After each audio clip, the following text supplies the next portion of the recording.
He's averaging just under 10. Had a rough night down at BYU, and he's just having a hard time making it go in here this afternoon. Well, Chapman got right to the rim on that play. Good job by putting his head down and just keeping the ball alive. He really does that well. He's long, he's athletic, he's got a great first step. I said earlier in the game, I'd like to see him do that a little more often. He just kind of gives in to that three-point shot sometimes. Look at Whoa, how about that one? And how about the finish by Knight? How about the pass again by Brito? I've watched that kid play. I've done some of the Aggie games in his career.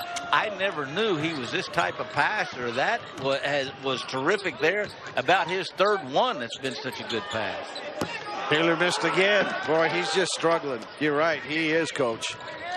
I don't know if he's hit one tonight. He was 0 for 4 down at BYU from the three-point line, and he actually, before last week, was the best three-point shooter percentage-wise on this Aggie team behind Sam Merrill.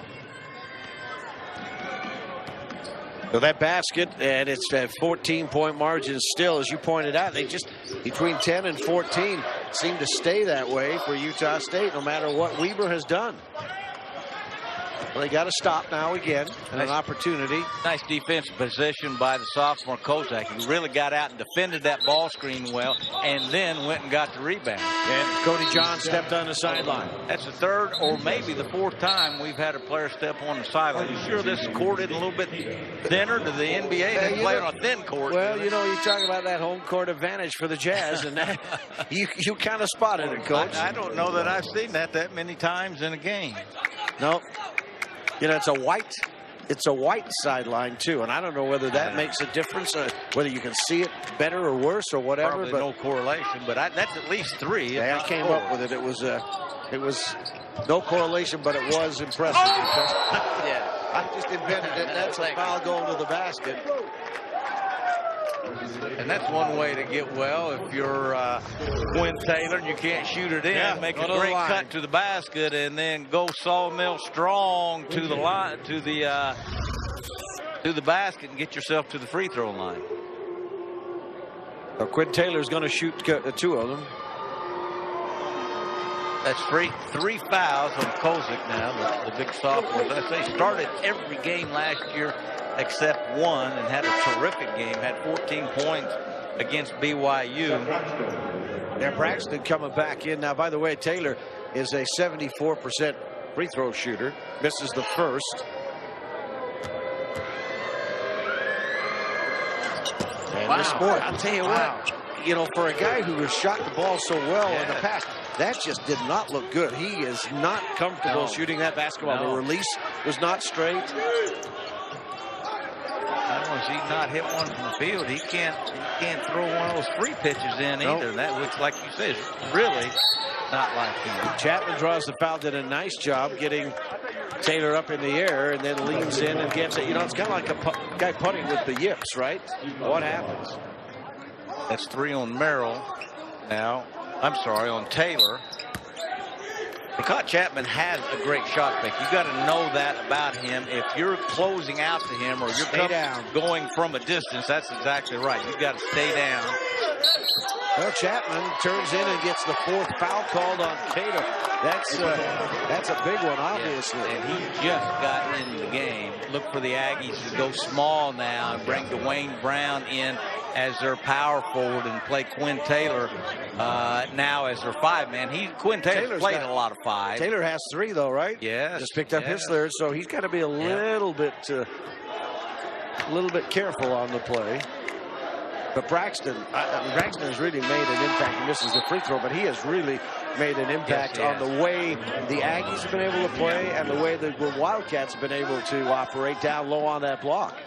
Boy, he and Chapman coming off a rough outing at Fresno State where the Wildcats only scored 52. Braxton was 1 of 8. And I'm sorry, Chapman was 1 of 8. Braxton 0 for 2. So between that, in that position, 4-5, they're 2 of 10 for the game. So Braxton, like you say, is asserting himself tonight offensively. Look at that. What a great pass. And that's going to be an and one by virtue of the goaltending call. Sam Merrill, what a nice pass. This whole Aggie team passes the ball well. We've talked about Rito, how he passes. Watch this one-handed pass. In the old days, Steve, when you and I were coming up, the coach would take you out for making that pass because it wasn't a two-hand pass. Right. And I tell you what brought that one-hand bounce pass around was when Princeton started beating people in that Princeton offense and making that pass off of that back cut like that. And all of a sudden, that's become very acceptable now. Three-pointer on the way, and it's good. That was Nero. And just splashing that one home. 7:24 remaining in this one. Welcome back to the 2018 Beehive Classic presented by Zions Bank. We haven't forgotten who keeps us in business. 10-point game, Coach. Well, that's the closest it's been since early in the game. Weber State on a little mini run here that, Steve, I think coincides with big Nemus Keita, the big 6'11 freshman for the Aggies going out of the game. I thought that was a great timeout by Coach Craig Smith, and I think if this gets inside of 5 points, 5 minutes, he'll get Keita back in the game. Yeah, and on the Weber State side, Caleb Nero has injected some effort into them and really done a nice job that play before the timeout where he got the fans into it as well. Those Weber fans behind the basket coming alive because they've been sitting on their hands. There hasn't been a whole heck of a lot for them to cheer about. No. Now, if they cut this thing to 8 on this possession, that momentum has completely shifted. Braxton, he didn't draw iron on the play. It went over the top and we're going the other way. And you know what that was? That was senior on defense versus freshman on defense.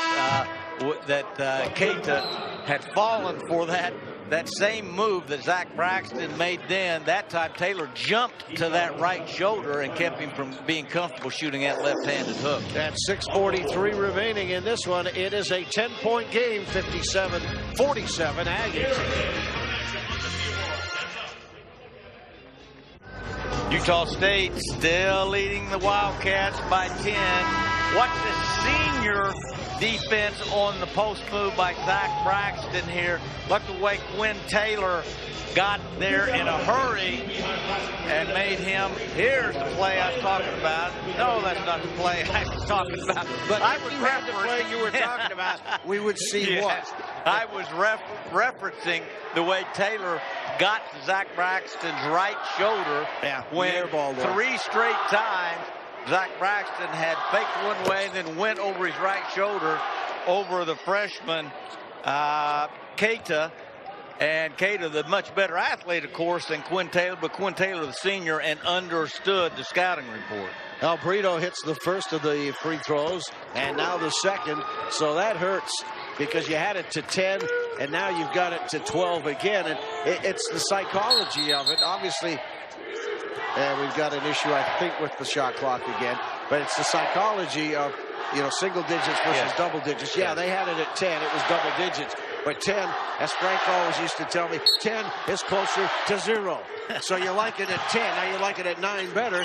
But one of the Frank Laydenisms, when they asked him, would you rather lose by 10 or 1? He said, I'd rather lose by 1. 1's closer to winning. That makes sense. Yeah. He had a real flair for common sense, I think. I learned an awful lot from Frank. How about that throw down? Braxton at the rim, and it's an and 1. And that foul called on number 10, Quinn Taylor. And Caleb Nero having a huge impact here in the last few minutes. Look at him getting to the paint. Anytime you give up dribble penetration to the paint, bad things happen if you're on defense. That was a nice pass and a nice catch by big Zach Braxton. Yeah, he is having a monster game here, and he's doing this.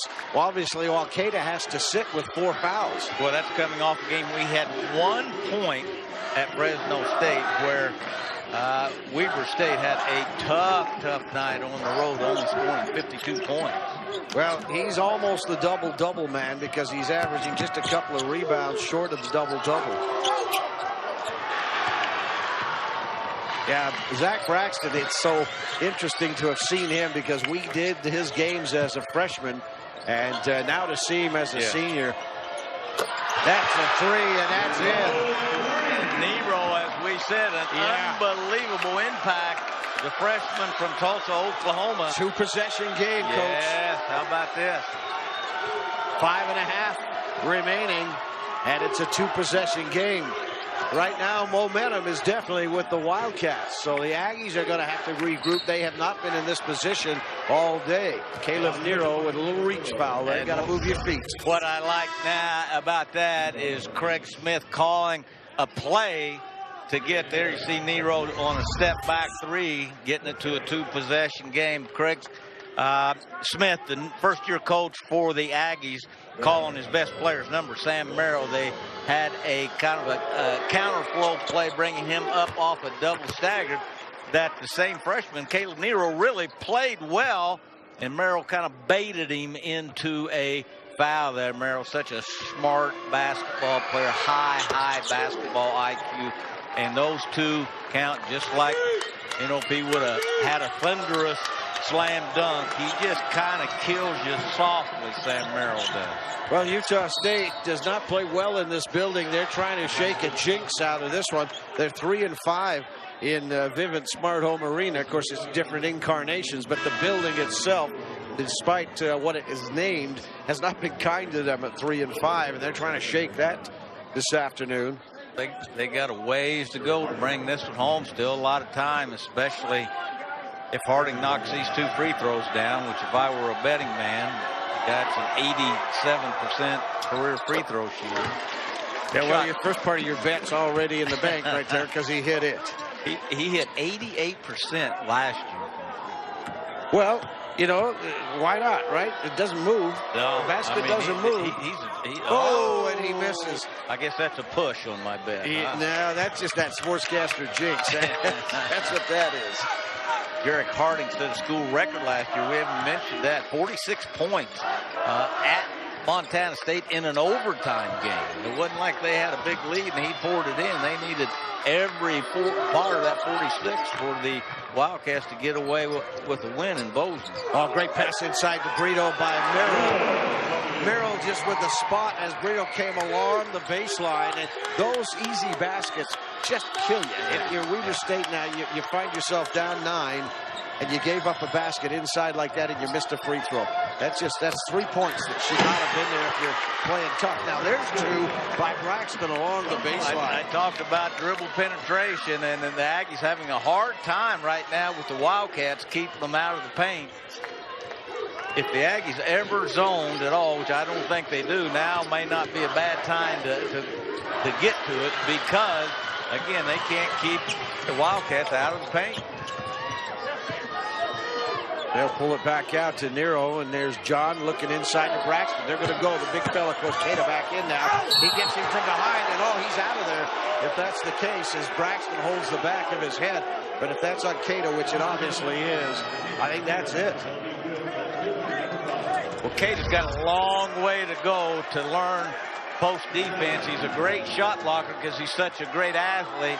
But you can't give up your stance. Look at him. The way he leaned in, lost the center of gravity, lost his balance there. Zach Braxton went up strong as a sawmill hand there. Looks like he's all right. Well, now you're going to have Braxton that is going to have to be guarded down on the block by Taylor for the last 4 minutes of this game. Which may not be a bad thing. We talked about Taylor, the senior, actually being a better post defender, not the athlete that the big freshman is, but understanding angles and how to play Zach Braxton a little bit better. And Braxton not helping Weber's cause. Well, he's a 66% free throw shooter, but not displaying it on the last couple of trips to the basket. 58 for his career. He's an okay free throw shooter, never been a great.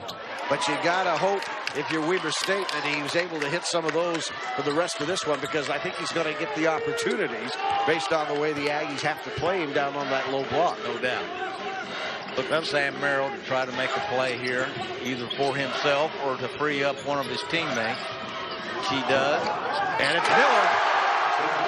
Brock Miller, who has been very quiet coming off a three-point game down in Provo, and you talk about just setting the table. Sam Merrill, great dribble penetration. At 6'5", he kind of can throw it over guys too when he gets the paint, but boy, he put it right on the money. Well, the miss, and then overrunning the rebound was Braxton. Harding got right to the basket, You would expect him to finish that. And you see Sam Merrill is actually the 2 guard with this group. You got Crew Ainge as a point, but you see who's got the ball in their hands at a tough time of the game.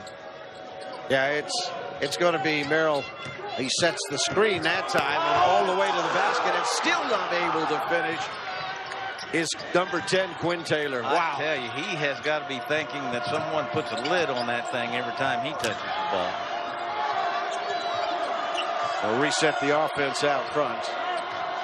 It's Cody John shooting the 3.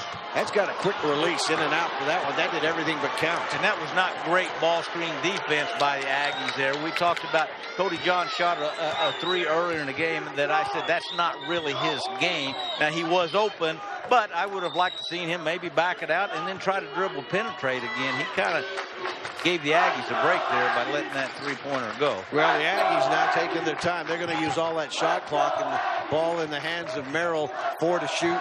Short clock. Shot is off, and it's no good. And here comes Nero coming the other way. 9-point game. 2 minutes remaining. That shot is off the mark as well. Yeah, 9-point game. 3 possessions in 2 minutes now. And the Wildcats have got to find a way to shoot. Well, there's an wide open 3. That was an NBA 3 that rimmed out. And if you're Utah State and Craig Smith, you don't want that shot.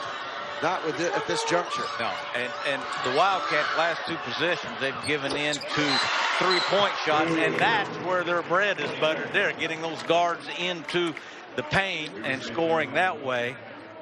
Yeah, Cody John with that little push shot. And that makes it a 7-point game at 66-59 with 1:44 left when we return to Salt Lake City.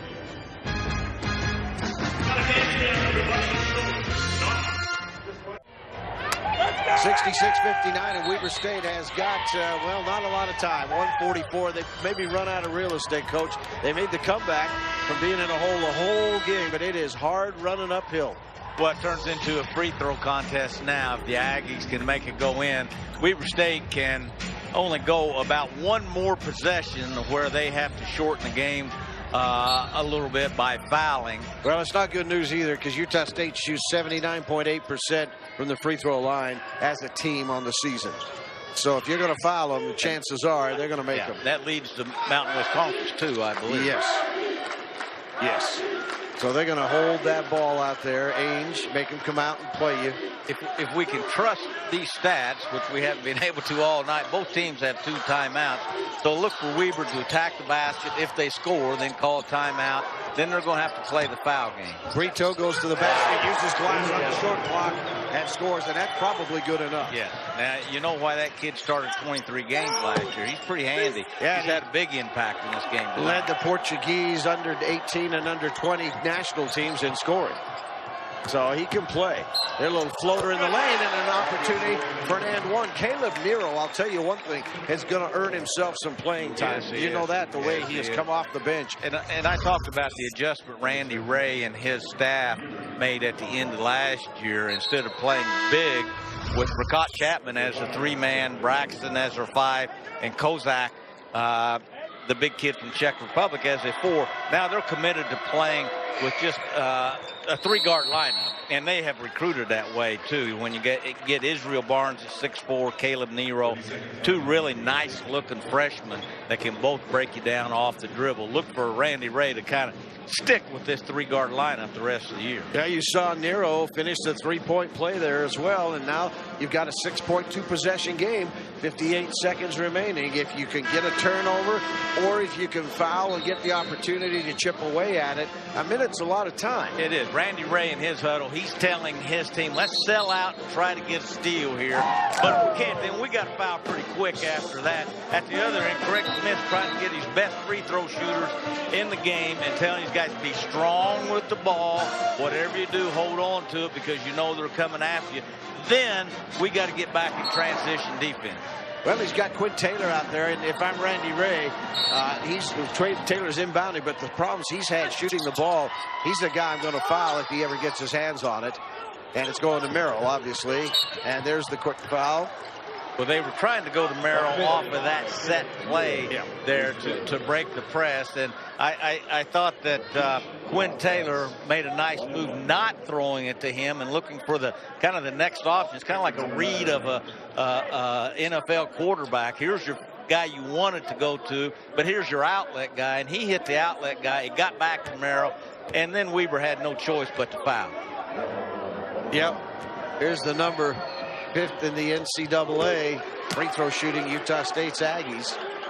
That kid is, we talked about, in the Shooters Club, which means he's over 50% from the field, 40 from 3, and 80 from the free throw line. Actually 90 from the free throw line. That's what you call the Shooters Club. And that's what you call no thanks in that game of horse you want to play. Absolutely. Nero misses on the floater, and now the Aggies with the ball. And it's got to have to be another foul as quickly as possible. Well, they left it too late. 38 seconds. The Aggies hold on. They will have led from tip to finish. They have led from... Yeah, never trailed in this game. Never Only time trailed. it was ever tied, I think, was 0-0. Yeah, nice comeback win for them after getting scalded down by the BYU Cougars. Like I said, they kind of ran into a pack of wounded Cougars down there. They jumped on them. Scalding, I think, is the verb. Because that's exactly what it was. 90 or 95 to 80. Is what it was. And you know, I watched that game, and you just felt like BYU felt they had something to prove. Well, they were on point. I tell you, they were on Sam Merrill like freckles on a redhead. He ended up with 17, but they were about as hard-earned 17 as you could get. I really tip my hat to Dave Rose and that group after, I hate to use this term, being embarrassed at Weber State, but giving up 113 points at Weber State. And, boy, did they get after the Aggies when they hit town. Now John at the line with 32 seconds remaining. That first one obviously good, and it narrows the gap. But it's not going to be enough in all probability. Weber just, again, fighting upstream, swimming upstream all afternoon long. Well, they got off to a bad start offensively, and they had a tough offensive game at Fresno State.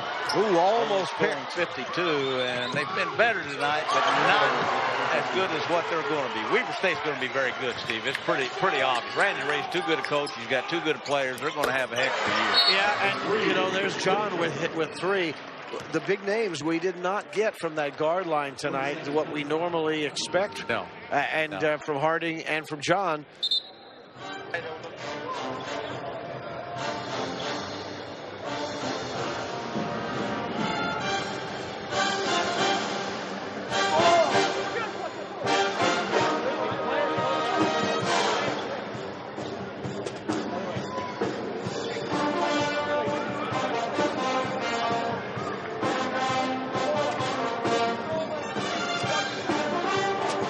What Utah State really earned from the start. You know, you got to give the Aggies credit. They really came out and set the place on fire early. It wasn't just their offense. You know, you talked about Weber having a slow offensive start, but credit the Aggie offense. Weber State's defense needed to really ratchet things up. It's time now for our Ford Impact player, because a lot of folks had an impact tonight, but our Ford Impact player brought to us by Ford. And who came out? Well, we could have gone with several of them, but it's hard to go against Sam Merrill because he just makes everything go. He is the glue for Utah State, and he was again tonight. Learn more at buyfordnow.com. Our Ford Impact player is Sam Merrill. Well, a lot of players, Steve, you say, are one-dimensional. This kid plays a great offensive game. He moves just like an NBA pro without the ball. He shoots it in when he's open. He's a great passer. I mean, he is just a lot of fun to watch if you're a seasoned basketball fan. And Age makes the layup with 12.9 remaining on the assist from Miller. The Aggies breaking the defensive pressure of Weber State, and in and out. And that has been in microcosm some of the night for Weber State tonight, as that basket has not been kind to them. And the Aggies finally break through. The last 3 times these two teams have met, Weber won 2 of them. But tonight, the win goes to Utah State, or this afternoon, 76-67. And they've got to feel pretty good. This is their 4th win in 9 attempts here in this building now, and it's been a long time since they got a win in this arena.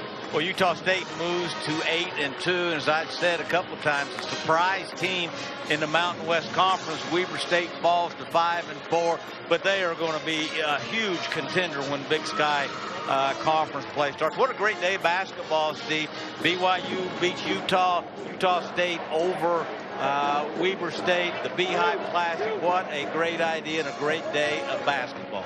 Yeah, it's a great, it is a great idea and just a terrific way to, I think, get everybody in the state together to have this. Now, the only thing I'd like to see is a 2-day event and have a winner's bracket. Don't hold your breath on that. I'm not holding my breath, but I love to see this. Coaches under one roof for a day is quite an accomplishment. To get them for 2 days may be really tough. Yeah, you're right. There's no question about that. This is one of those days you've got to just enjoy it, because that is going to do it for this year's Beehive Classic. The Aggies have beaten the Wildcats. The score 76-67, a big win for Utah State. Be sure to tune in tomorrow night for the Jazz and the Spurs. Jazz game night begins at 4:30. So for Joe Cravens, our entire broadcast crew, I'm Steve Brown saying thanks for joining us, and good night, everybody, from Salt Lake City.